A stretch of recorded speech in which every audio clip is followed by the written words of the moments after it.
80 tahun Indonesia merdeka. 80 tahun bukan waktu yang sebentar Bapak Ibu. Sejak 17 Agustus 1945, merah putih dikibarkan. Di tahun yang sama, lahir pula bangsa lain seperti Vietnam, Korea Selatan hingga Malaysia. Dulu Malaysia belajar dari kita, mereka mengimpor guru dari Indonesia. Namun hari ini justru mereka dikenal sebagai salah satu negara dengan pendidikan terbaik di Asia. Ini jadi bukti nyata, Pak. Dalam 80 tahun, sebuah negara bisa bertransformasi total. Awal kemerdekaan kita berjalan tanpa peta. 10 tahun pertama, energi habis untuk mengusir agresi militer, meyakinkan dunia bahwa republik ini layak untuk berdiri. Tahun 1967, kita mengambil alih perusahaan Belanda seperti bank, kereta api, hingga pelabuhan. Namun sayang, hasilnya tak seindah harapan.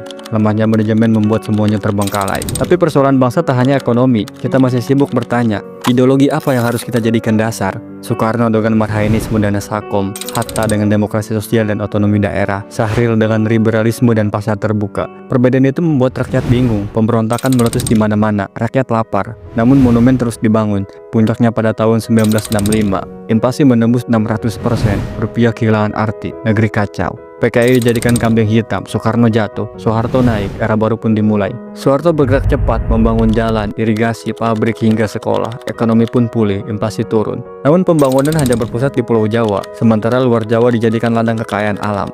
Tahun 1967, harga minyak dunia melambung, negara kaya mendadak. Sekolah dan puskesmas dibangun di banyak desa. Tapi militer masuk ke ranah sipil, pelanggaran HAM terjadi, ekonomi dikuasai oleh konglomerat, kekuasaan ditopeng oleh budaya korupsi, kolusi, dan nepotisme. Krisis pada tahun 1967, rupiah terjun bebas, perusahaan bangkrut, rakyat turun ke jalan, mahasiswa berteriak, Soeharto pun tumbang. Era reformasi pun lahir, Habibie memulihkan ekonomi, rupiah yang sempat menyentuh 16.000, ia turunkan menjadi 6.500, bank diselamatkan, pers dibebaskan, investor kembali datang, meski singkat, jejaknya abadi. Gus Dur menggantikan, dianggap terlalu agamis, tapi justru mampu merangkul perbedaan. Ia mencabut tujuh fungsi ABRI, mengembalikan TNI dan Polri ke jalannya, bahkan berani mengusulkan pembubaran DPR, meski akhirnya ia dijatuhkan demi alasan stabilitas. Tahun 2001, Megawati pun naik. Di eranya demokrasi mulai menemukan bentuk, lahir lembaga-lembaga penting seperti MK, KPU, KPK. Namun sayang, partai politik justru tumbuh tak terkendali. Setiap kelompok merasa perlu mendirikan wadahnya sendiri.